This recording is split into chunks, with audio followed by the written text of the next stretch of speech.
My name is Leanne. I'm a candidate for Black Belt, training at Skills for Kids, Graham, North Carolina. My Black Belt journey began shortly after my husband and I enrolled our daughter at Skills. We felt that martial arts would benefit her both socially and physically, and coming off the pandemic, it would be a positive outlet for her. After watching a few of her classes, we decided that Taekwondo looked like a lot of fun, so we began pursuing our own training. 3 months later, I learned that at age 41, with no symptoms suggesting its presence, I had HER2-positive breast cancer. Fortunately, my local hospital has an outstanding cancer center. Among the patient services the Cone Health Cancer Center at Alamance Regional provides is a chemotherapy class that's designed to prepare patients for their treatment and relieve some of the uncertainty associated with the treatment. One of the topics we discussed during chemo class was the importance of exercise to mitigate the effects of chemotherapy. And walking was mentioned a lot as a good exercise, but I don't live life at a slow pace. So I asked my teacher if I could continue Taekwondo while I was taking chemotherapy. And I'll never forget her answer. She said, "Yes, and I don't want you to stop." Now, what she probably meant was that I should continue training while I was taking chemotherapy just to help relieve some of the side effects, but I took it a step further. I earned 3 additional belts while undergoing treatment and eventually transferred to Skills to continue my training. I started my Taekwondo training during breast cancer, but I continued it because of cancer, and even in defiance of cancer. Cancer's goal was to beat me, but like a true fighter, I defeated my enemy. And 3 years later, I continue to show no evidence of disease. Along with my medical treatment, I credit my faith in God and the support of my family as the reasons I thrived during cancer and continue to thrive today. Our entire family now participates in Taekwondo. Training together and sharing goals such as working toward each new belt helped me get through even the hardest days of my cancer treatment.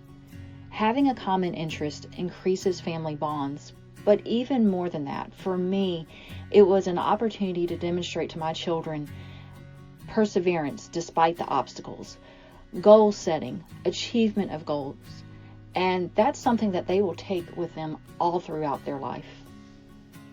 There are multiple published studies that suggest that a healthy lifestyle, to include exercise and stress management, contributes to the longevity of breast cancer survivors. Participating in the martial arts strengthens both the body and the mind, and I feel like I'm in the best shape of my life now due to my martial arts training. I've also gained confidence by mastering increasingly difficult martial arts skills and techniques. Even during my treatment, memorizing each technique, each poomsae or choreographed fight, that's what we call that, a poomsae, helped me cope with the chemo brain, which is a brain fog that is often associated as a side effect with people who take chemotherapy. And the reason why is because it gave my mind something to focus on. And even now, I find that I'm very focused when I'm out on the mat or I'm at home practicing, and that helps me step away from everyday stressors and helps me kind of reevaluate how they affect my life and move forward in a less stressed state. Taekwondo has also enabled me to help encourage and influence others, which I'm able to do by helping instruct classes. As a middle-aged female cancer survivor engaged in the martial arts, I know my story isn't unique or overwhelmingly special. But if I'm able to inspire even just one person to keep pressing on through the challenging times of life, to turn their difficulty into an opportunity to achieve a goal or better themselves, then I consider myself to have been successful. That day in my chemo class, when my teacher encouraged me to not stop doing Taekwondo, I had a choice. I could follow her advice, or I could ignore it. I chose to follow her advice, and looking back, I think I made the right decision. cancer journey began as a result of my very first mammogram. That's why I encourage you, no matter what age you are, to speak to your healthcare provider about what tests and visits are right for you, and make sure you attend those visits.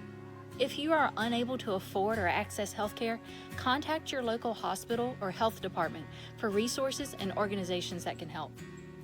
It's easy to ignore symptoms and routine testing thinking that what you don't know won't kill you. But I believe the opposite is true, and I'm living proof. Early detection made my cancer a fight I could win. In martial arts, we learn many self-defenses, but the best defense you have is to take charge of your health today.